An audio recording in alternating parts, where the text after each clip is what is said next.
नमस्कार, स्वागत है आप सभी का डीडी न्यूज के इस खास बुलेटिन एक्सप्रेस 100 में, जहां हम आपके लेकर आते हैं फसल भारी राजनीति, मनोरंजन, देश, दुनिया, खेल और व्यापार जगत की तमाम बड़ी खबरों को समेटकर एक्सप्रेस यानी कि फटाफट अंदाज में। मैं हूं असीम मिश्रा। देखते हैं खबरें अब तेज रफ्तार से। भारत पर आत्मघाती आतंकी हमले की आईएसआईएस की साजिश नाकाम। रूसी सुरक्षा एजेंसी एफएसबी ने इस्लामिक स्टेट के एक आत्मघाती हमलावर को किया गिरफ्तार। भारत सरकार के किसी प्रतिनिधि के खिलाफ थी आतंकी हमले की योजना। गिरफ्तार आतंकी ने तुर्की में प्रशिक्षण लिया था। रूस की सरकारी एजेंसी ने उसे पकड़ने की जानकारी दी। रूस की सुरक्षा एजेंसी के मुताबिक आईएसआईएस आतंकी अप्रैल से जून तक तुर्की में था और उसने वहां आतंकी ट्रेनिंग ली थी। उसे पहले रूस भेजा गया और वहां से भारत भेजने की तैयारी थी। 2 दिनों पहले रूस में हुए एक हमले में रूसी राष्ट्रपति पुतिन के बेहद करीबी पर निशाना साधा गया था। रूसी राष्ट्रपति के बेहद करीबी माने जाने वाले अलेक्जेंडर डुगिन के काफिले पर हमला किया गया था। केंद्रीय गृह मंत्री अमित शाह ने मध्य प्रदेश के अपने दौरे पर मध्य क्षेत्रीय परिषद की अहम बैठक की अध्यक्षता की। परिषद की यह 23वीं बैठक थी। राज्यों के बीच आपसी समन्वय को बेहतर बनाने, आपसी विषयों के निराकरण के लिए परिषद की बैठक अलग अलग राज्यों में नियमित तौर पर होती है। 23वीं बैठक में आंतरिक सुरक्षा के लिहाज से अहम नक्सलवाद, साइबर क्राइम के नियंत्रण को लेकर चर्चा केंद्र में रही। बैठक में उत्तराखंड के मुख्यमंत्री और मध्य प्रदेश के मुख्यमंत्री भी मौजूद थे। वीडियो कॉन्फ्रेंसिंग के जरिए यूपी के सीएम भी और साथ साथ छत्तीसगढ़ के मुख्यमंत्री ने भी भाग लिया। बैठक देश के संघीय ढांचे को मजबूती देने के लिहाज से काफी अहम रही। अमित शाह ने कहा कि चारों राज्य देश के विकास के लिए महत्वपूर्ण हैं और अब बीमारू राज्य से निकलकर विकास के मार्ग पर अग्रसर हैं। उन्होंने कहा कि मध्य क्षेत्रीय परिषद राज्य देश में अनाज उत्पादन का प्रमुख केंद्र है और परिषद में शामिल चारों राज्यों ने पीएम मोदी जी के टीम इंडिया के कॉन्सेप्ट को जमीन पर उतारा है। केंद्रीय गृह मंत्री अमित शाह ने बरखेड़ा बौंदर में national forensic science university Gandhinagar के भोपाल कैंपस का भूमि पूजन किया। उन्होंने कहा कि इससे एक और आपराधिक मामलों की जांच वैज्ञानिक तरीके से करने में मदद मिलेगी, तो वहीं रोजगार के नए अवसर युवाओं को मिलेंगे। उन्होंने रविंद्र भवन में आयोजित कार्यक्रम के दौरान 415 करोड़ रुपए की लागत से तैयार पुलिसकर्मियों के आवास और प्रशासकीय भवनों का लोकार्पण और शिलान्यास किया। गृहमंत्री ने एमपी के 10 पुलिस प्रशिक्षण संस्थान में 10 डिजिटल स्टूडियो और स्मार्ट क्लासरूम का शुभारंभ किया। उन्होंने कहा, देश की एकता में पुलिस बल का योगदान अहम रहा है। केंद्रीय गृहमंत्री ने विधानसभा के मानसरोवर सभागार में कुशाभाऊ ठाकरे जन शताब्दी वर्ष के अंतर्गत नई शिक्षा नीति विषय पर आयोजित संगोष्ठी में भी शिरकत की। उन्होंने नई राष्ट्रीय शिक्षा नीति की प्रशंसा की और बताया कि यह नीति सर्वसम्मति से 21वीं सदी की जरूरतों के मुताबिक बनाई गई है। दिल्ली में मनीष सिसोदिया के घर सीबीआई छापे के बाद केजरीवाल सरकार पर बीजेपी का हमला जारी है। बीजेपी ने आज फिर दिल्ली सरकार से सवाल पूछते हुए कहा कि अब तक मनीष सिसोदिया पद पर किस तरह से बने हुए हैं। बीजेपी ने प्रदर्शन कर केजरीवाल सरकार के मंत्रिमंडल से मनीष सिसोदिया की बर्खास्तगी की मांग की। दिल्ली प्रदेश बीजेपी के नेता और कार्यकर्ता सैकड़ों की संख्या में केजरीवाल के घर के पास इकट्ठा होकर मनीष सिसोदिया के खिलाफ विरोध प्रदर्शन और नारेबाजी की। बीजेपी ने प्रेस कॉन्फ्रेंस कर एक बार फिर से केजरीवाल और सिसोदिया पर हमला बोला। बीजेपी ने आम आदमी पार्टी पर भ्रष्टाचार का कीर्तिमान बनाने का आरोप लगाया। बीजेपी ने कहा, अरविंद केजरीवाल और मनीष सिसोदिया के पास जनता के प्रश्नों का कोई उत्तर नहीं है। विद्रोही ने कहा, शराब व्यवसायियों का कमीशन 2% से बढ़ाकर 12% इसलिए कर दिया गया क्योंकि हर शराब दुकानदार से 2.5 लाख रुपए हर महीने सिसोदिया केजरीवाल को देना तय हुआ था। केंद्रीय सूचना प्रसारण मंत्री अनुराग सिंह ठाकुर ने कहा कि केजरीवाल मॉडल का भांडा फूट चुका है। मोहल्ला क्लिनिक से मोहल्ला ठेका, ये अरविंद केजरीवाल मॉडल है। आम आदमी पार्टी आरोपों को खारिज करते हुए संघर्ष जारी रखने की बात कह रही है। दिल्ली की आम आदमी पार्टी सरकार पर एक और कार्रवाई की तलवार लटकी है। 1000 लो फ्लोर बसों की खरीद मामले में सीबीआई जांच कर रही है। हालांकि अब तक इस मामले में सीबीआई की तरफ से केस दर्ज नहीं कराया गया है। सीबीआई बसों की खरीद के बारे में पूरी जानकारी जुटा रही है और सबूत इकट्ठे कर रही है। इस मामले की शिकायत करने वाले बीजेपी नेता ने दावा किया है कि सीबीआई ने 5000 करोड़ का घोटाला पकड़ा है। 1000 लो फ्लोर बसों की खरीद मामले में सीबीआई ने इसी साल जनवरी में जांच शुरू की थी। सीबीआई इस मामले में अपनी प्रारंभिक जांच कर रहा है और खरीद प्रक्रिया से जुड़े लोगों के बयान दर्ज कर रहा है। विदेश और संस्कृति राज्य मंत्री मीनाक्षी लेखी माल्टा के दौरे पर हैं। उन्होंने ट्वीट करते हुए कहा कि माल्टा के विदेश मंत्री के निमंत्रण पर उन्होंने उनके गृहनगर डिंगली में आयोजित वार्षिक सांस्कृतिक उत्सव का हिस्सा बनना मेरे लिए सौभाग्य की बात है। मैं इस अहम अवसर पर डिंगली के लोगों की समृद्धि और खुशियों की कामना करता हूं। सुप्रीम कोर्ट बार एसोसिएशन ने आज उपराष्ट्रपति जगदीप धनखड़ को सम्मानित किया। इस मौके उपराष्ट्रपति ने कहा कि लोकतांत्रिक मूल्यों को मजबूत करने में न्यायपालिका और वकीलों की भूमिका अहम है। उपराष्ट्रपति ने इस बात पर भी चिंता जताई कि जजों पर व्यक्तिगत हमलों की प्रवृत्तियां बढ़ रही हैं, जिन्हें रोकने के लिए प्रभावी कदम उठाए जाने चाहिए। उपराष्ट्रपति जगदीप धनखड़ राजस्थान हाईकोर्ट और सुप्रीम कोर्ट में लंबे समय तक वकालत कर चुके हैं। लोकसभा अध्यक्ष ओम बिरला कनाडा के हैलिफैक्स में हो रहे 65वें राष्ट्रमंडल संसदीय सम्मेलन में भारतीय संसदीय प्रतिनिधिमंडल का नेतृत्व कर रहे हैं। इस मौके पर बिरला ने नीदरलैंड की सीनेट के अध्यक्ष के साथ मुलाकात की। दोनों नेताओं ने संसदीय सहयोग बढ़ाने और भारत और नीदरलैंड के बीच आर्थिक और सांस्कृतिक संबंधों के विस्तार और पारस्परिक हित के कई अन्य मुद्दों पर विचारों का आदान प्रदान किया। बिरला ने सूरीनाम भारतीय समुदाय के सदस्यों को भी संबोधित किया। ओम बिरला ने कहा कि भारत और नीदरलैंड के बीच सशक्त राजनीतिक, आर्थिक और सांस्कृतिक संबंध हैं।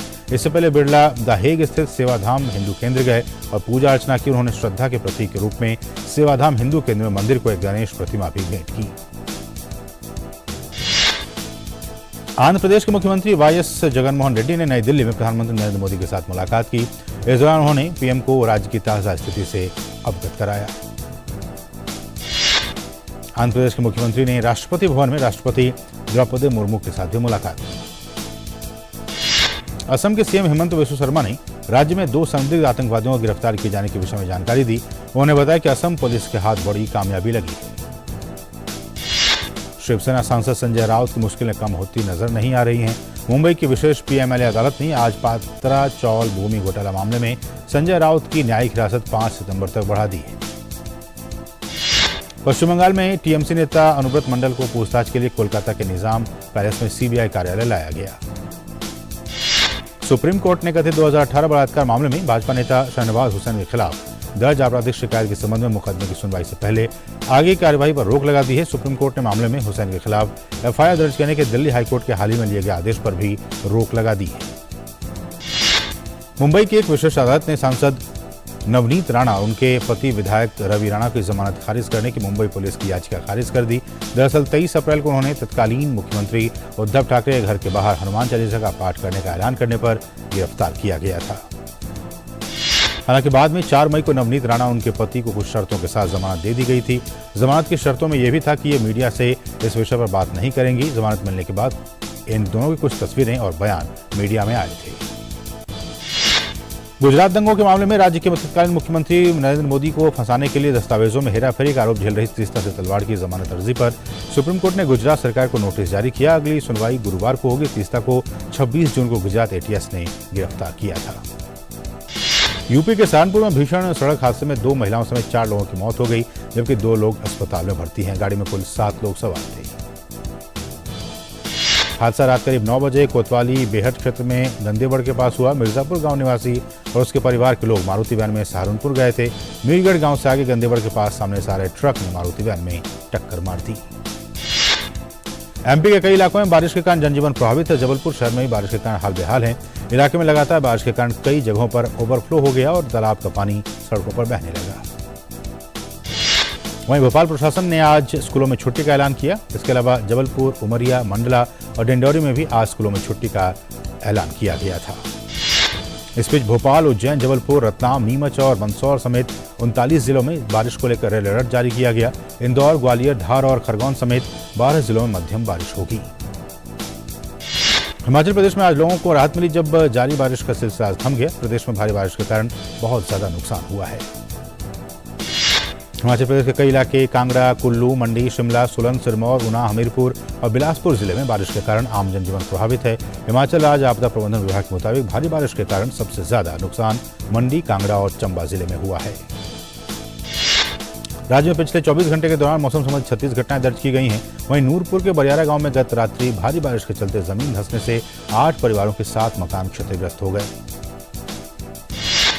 हिमाचल के सीएम जयराम ठाकुर ने मंडी में गोहर के काशंगा गांव में बाढ़ प्रभावित क्षेत्रों का दौरा किया। मुख्यमंत्री ने बाढ़ में मारे गए लोगों के प्रति दुख व्यक्त किया।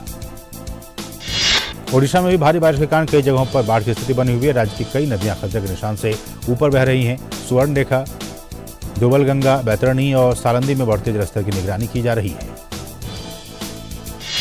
ओडिशा में बारिश के कारण बिजली और पानी की आपूर्ति बाधित हुई है। इसके अलावा सड़क के बुनियादी ढांचे को नुकसान पहुंचा है। सीएम नवीन पटनायक ने विशेष राहत आयुक्त को इस खतरनाक स्थिति को लेकर व्यक्तिगत रूप से संभालने का निर्देश दिया है। बाढ़ के हालातों से निपटने के लिए एनडीआरएफ और ओडीआरएफ की 40 टीमें तैनात की गई हैं। यूपी के वाराणसी में गंगा नदी का जलस्तर बढ़ने से निचले इलाकों में पानी भर गया है। आलम यह है कि काशी के सभी घाट जलमग्न हो चुके हैं। घाटों पर स्थित मंदिरों में भी पानी पहुंच चुका है। घाटों के जलमग्न होने से अब नित्य शाम होने वाली गंगा आरती प्रतीकात्मक बनकर रह गई है। वहीं गंगा किनारे के करीब आधा दर्जन गांव पानी से घिर चुके हैं।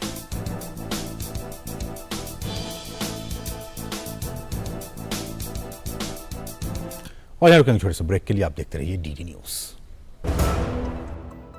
लहलहाती फसल, भरे पूरे खेत खलिहान, हर किसान का बस यही अरमान।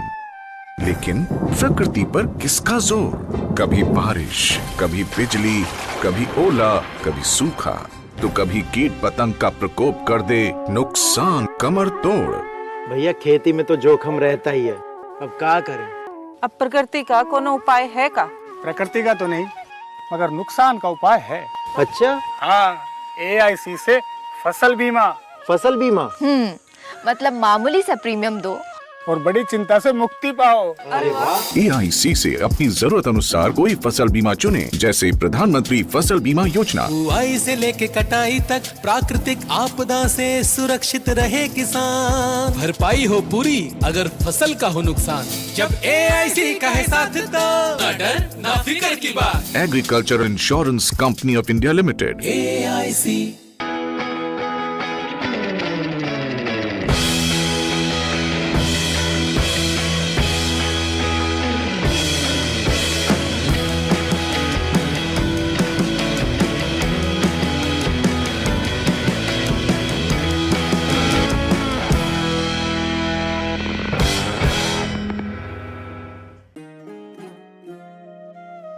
जब पैर तले से दिन गुजरे सड़के ऊपर से रात चले, तामीर करे नगरी नगरी जब कारीगर का हाथ चले। वंडर सीमेंट, जब दिल में हो जज्बात तभी होती है एक परफेक्ट शुरुआत। Power Grid, a Maharatna PSU of Government of India, largest transmission utility of country, embarked on one such remarkable journey to establish one nation, one grid, one frequency, culminating into one electricity market. Power Grid, transmitting power, transforming lives. अच्छा बाबा नमस्ते। देखिए, जानते तो सभी हैं कि ज्यादा तेल, चीनी या नमक खाना नुकसानदायक होता है। हमें तो लगता है कि ज्यादा से ज्यादा थोड़े मोटे हो जाएंगे, बस चलेगा। पर अगर तेल, नमक या चीनी पे कंट्रोल नहीं किया ना, तो high blood pressure, heart attack, stroke, sugar की बीमारी, आंखों की खराबी, किडनी फेल, कुछ भी हो सकता है। और इन सबके चक्कर में परहेज ही परहेज, सिर्फ खाने में नहीं, आपकी पूरी जिंदगी में। Start reducing your intake of sugar, salt and fat from today.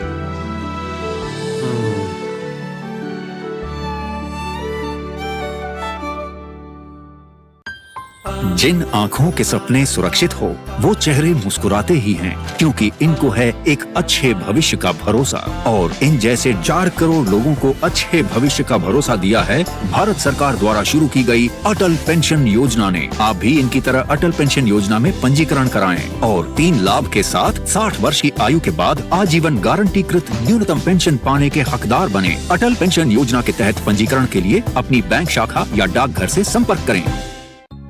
ISI। Mamma ISI। No बेटा, हॉट है, पापा को लेट हो जाएगा। पापा ISI। गेट रेडी बेटा। मम्मी, हमारे घर में सभी प्रोडक्ट्स पर ISI का निशान क्यों है? ISI मार्क का मतलब है विश्वसनीय बेहतरीन क्वालिटी, ताकि हम सब सुरक्षित रहें। ISI मार्क जैसे पापा से है देश सुरक्षित, ISI मार्क से हम सब सुरक्षित।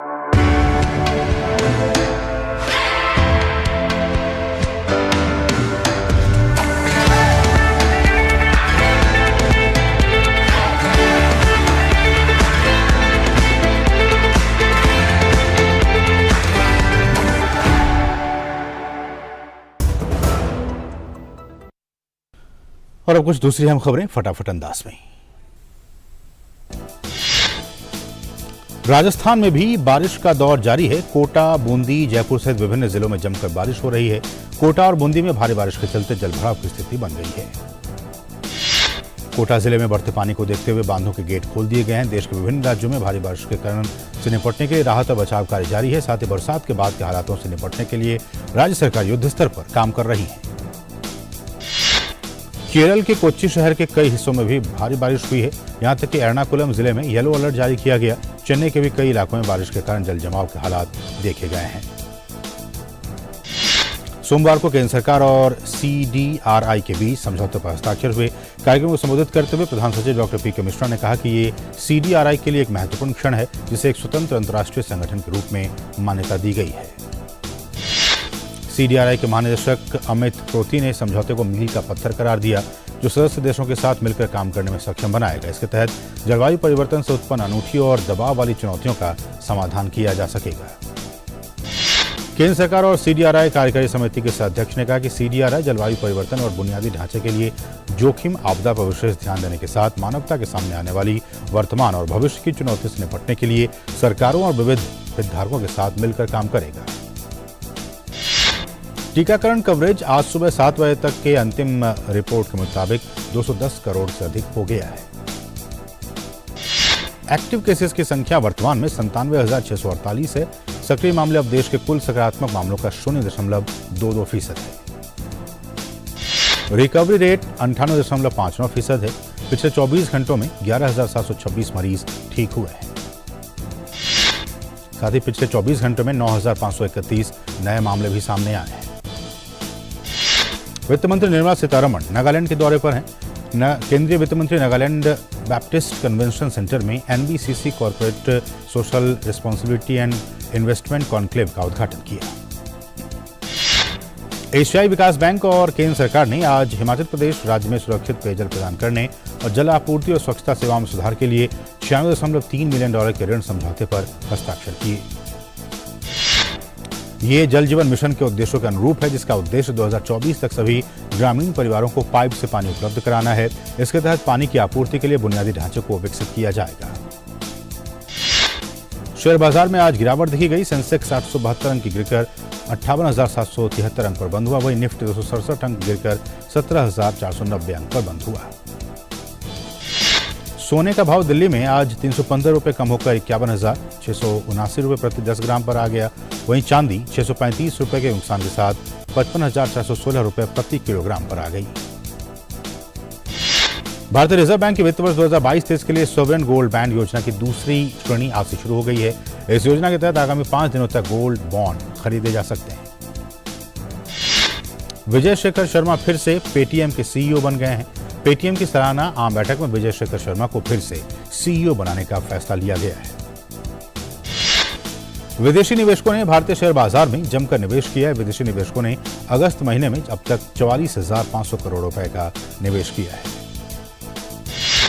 UPI के जरिए लेनदेन पर किसी भी तरह के शुल्क से वित्त मंत्रालय ने इनकार कर दिया है। मंत्रालय ने ट्वीट कर स्पष्ट किया कि लागत वसूली के लिए UPI सेवा देने वाली कंपनी को अन्य माध्यमों को अपनाना होगा। RBI ने NEFT के जरिए होने वाले लेनदेन पर प्रोसेसिंग शुल्क वसूले जाने का प्रस्ताव रखा है। इस प्रस्ताव के मुताबिक 2 लाख से ज्यादा की राशि के लेनदेन पर 25 रुपए तक का शुल्क वहन करना पड़ सकता है। पाकिस्तान के पूर्व प्रधानमंत्री इमरान खान पर कानूनी शिकंजा कसता जा रहा है। इमरान खान के खिलाफ एंटी टेरर एक्ट में अरेस्ट वारंट जारी हुआ था। हालांकि इमरान के खिलाफ दर्ज आतंकवाद के मुकदमे में इस्लामाबाद हाईकोर्ट ने उनकी गिरफ्तारी पर फिलहाल रोक लगा दी है। इमरान खान की पार्टी पाकिस्तान तहरीक इंसाफ के कार्यकर्ताओं में काफी नाराजगी है। इस्लामाबाद में उनके घर के बाहर जुटे समर्थकों ने चेतावनी दी कि उनके नेता की गिरफ्तारी यानी लक्ष्मण रेखा को लांघने जैसा होगा। चीन में इस वक्त लोगों और सरकार दोनों का ही हाल बेहाल है। लगातार गर्मी और सूखे ने दक्षिण पश्चिम चीन के एक बड़े हिस्से में नदियों और झीलों को सुखा दिया है। वहां किसान भीषण गर्म मौसम के बीच अपनी फसलों को बचाने के तरीके खोजने के लिए संघर्ष कर रहे हैं। मौसम विभाग ने लगातार 11वें दिन भी समूचे क्षेत्र में हीट वेव की चेतावनी दी है। पूरे इलाके में रेड अलर्ट जारी किया गया है।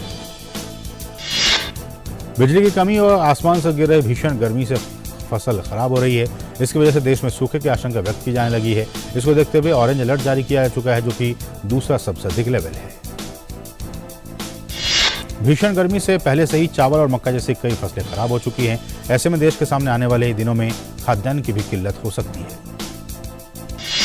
पिछले सप्ताह देश के चोकिंग और शिनजियांग प्रांत में 45 डिग्री तापमान रिकॉर्ड किया गया था। देश के दक्षिण पश्चिम क्षेत्र में मौजूद करीब 500 शॉपिंग मॉल भी बिजली की कमी और भीषण गर्मी के कारण मार झेल रहे हैं।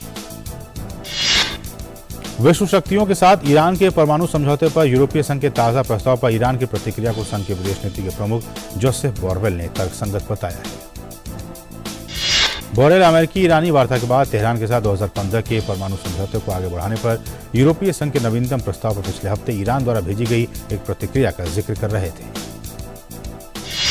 तत्कालीन राष्ट्रपति ट्रंप द्वारा रद्द किए गए समझौते की बहाली के लिए ब्लॉक की ओर से यह अंतिम पेशकश है। ईरान ने कहा कि अमेरिका ने यूरोपीय संघ की ओर से भेजे गए प्रस्ताव का अब तक कोई जवाब नहीं दिया गया है। चीन और अमेरिका के बीच विवाद बढ़ता ही जा रहा है। वजह है ताइवान के मामले में अमेरिका का हस्तक्षेप। अमेरिका भी चीन की धमकियों की परवाह किए बगैर अपने प्रतिनिधियों को ताइवान के दौरे पर भेजना जारी रखा है। अमेरिकी राज्य इंडियाना के गवर्नर ने वो ताइवान के दौरे पर पहुंच गए हैं। सोमवार को वो ताइवान के राष्ट्रपति के साथ मुलाकात की। इस दौरान ताइवान के राष्ट्रपति ने कहा कि प्रशांत क्षेत्र में ताइवान और अमेरिका सुरक्षा के मामलों में और आर्थिक दृष्टिकोण से एक दूसरे के प्रमुख सहयोगी हैं। पूर्वी अफगानिस्तान और इससे लगते पाकिस्तान के इलाकों में भारी बारिश की वजह से आई बाढ़ में दर्जनों लोगों की मौत हो गई है। पिछले 48 घंटों में मध्य अफगानिस्तान में अचानक आई बाढ़ में कम से कम 20 लोग मारे गए हैं।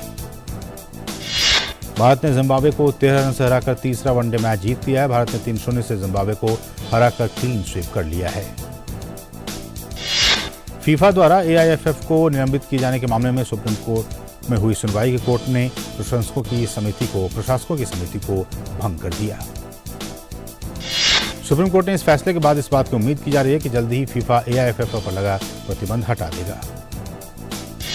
विश्व बैडमिंटन चैंपियनशिप में बी साई प्रणीत को हार का सामना करना पड़ा। ताइवान के खिलाड़ी ने दी मात। लक्ष्य सेन अपना मुकाबला जीतने में सफल रहे। लक्ष्य ने पहले दौर के मैच में डेनमार्क के खिलाड़ी को हराया। महिला युगल में अश्विनी पोनप्पा और एन सिक्की रेड्डी की जोड़ी ने भी जीत के साथ खुद को आगे बढ़ाया। मालदीव्स की जोड़ी को पहले दौर में हराया। मिश्रित युगल में भी भारत के हाथ कामयाबी लगी। ईशान भटनागर और तनिषा क्रॉस्टो की जोड़ी ने पैट्रिक श्रेल और फ्रांसिस्का की जोड़ी को 21-12, 21-13 से पराजित किया। क्रिप्टो कप में भारतीय युवा ग्रैंडमास्टर आर प्रज्ञानंद ने आखिरी राउंड में बड़ी उपलब्धि हासिल की। विश्व नंबर 1 नॉर्वे के मैग्नस कार्लसन को शिकस्त दी। राष्ट्रमंडल खेलों के स्वर्ण पदक विजेता मीराबाई चानू, जेरेमी लालिनुंगा और अचिंत श्योली सहित 7 सीनियर भारोत्तोलक अमेरिका में प्रशिक्षण के लिए जाएंगे। श्रीलंका के पूर्व क्रिकेटर सनत जयसूर्या ने बीसीसीआई सचिव जय शाह से मुलाकात की है। सनत ने खुद ट्वीट करके इसकी जानकारी दी। पाकिस्तान के पूर्व तेज गेंदबाज और कप्तान वकार यूनुस ने ट्वीट किया, कहा शाहीन अफरीदी के बाहर होने से भारतीय बल्लेबाजों को राहत। भारतीय फैंस ने ट्विटर पर वकार को घेरा। बेल्जियम के रोमेलू की मदद से इंटर मिलान ने सीरिया ए में अपने घरेलू मैच में स्पेजिया को 3-0 से हरा दिया। पुर्तगाल के स्टार फुटबॉल खिलाड़ी क्रिस्टियानो रोनाल्डो मुश्किलों से घिर सकते हैं। दुष्कर्म का आरोप लगाने वाली महिला ने ऊपरी अदालत में जिला अदालत के फैसले को चुनौती दी है। ला लीगा में आज बार्सिलोना और रियल सोसिएडेड के बीच खेले गए मुकाबले में बार्सिलोना ने रियल को 4-1 से हरा दिया। बार्सिलोना के लिए ला लीगा में इस सीजन की पहली जीत के हीरो रहे रॉबर्ट, जिन्होंने मुकाबले में 2 गोल दागे। दक्षिण भारतीय सिनेमा के मेगास्टार चिरंजीवी की आने वाली फिल्म गॉडफादर का पहला टीजर रिलीज हो गया। फिल्म में सलमान खान कैमियो भूमिका में नजर आएंगे। चिरंजीवी और सलमान खान के अलावा नयनतारा कंचरण भी प्रमुख किरदार निभाएंगे। तो एक्सप्रेस में बस इतना ही। मुझे और हमारी पूरी टीम को दीजिए अनुमति। नमस्कार।